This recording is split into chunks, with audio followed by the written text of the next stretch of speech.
High কি অবস্থা? এই যে ছবিটা নানা মেসেজ আসছে আমার। এই কি অবস্থা?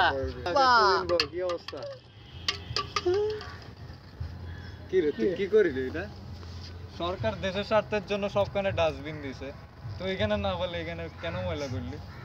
আরে ভাই সবাই তো ডাস্টবিনে ফেলায়, আমিও যদি ডাস্টবিনে ফেলাই তাহলে কেমনে হইব? আমরা যদি না মানি তাহলে সব মানুষরা মানবে না রে। আরে ভাই সবাই তো মানতেছে, আমার কেলে মানতে হইব? সবাই তো কমন হয়ে গেল আর আমি তো আনকমন, জানোস না?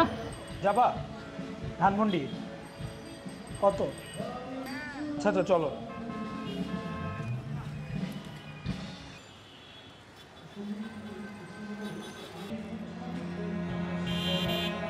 একজন রিক্সাওয়ালা হয়েও উনি ডাস্টবিনে ময়লাটি ফেললো, আর আমি একজন ইউনিভার্সিটির স্টুডেন্ট হয়েও যেখানে সেখানে ময়লা ফেলি। রিক্সাওয়ালাও যদি যেখানে সেখানে ময়লা না ফেলে সমাজকে সুন্দর রাখতে পারে, আমি কেন পারবো না নিজেকে পরিবর্তন করে এই সমাজটাকে একটু পরিষ্কার রাখতে?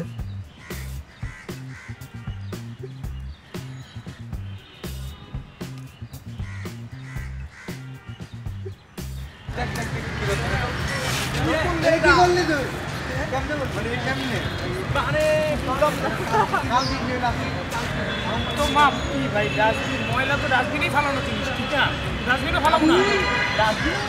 হ্যাঁ কালকে কি করছিস? কালকে তো ভাই তোরা আসলে পড়াশোনা করছিস কিন্তু শিক্ষিত হস না, ঠিক আছে? আরে কি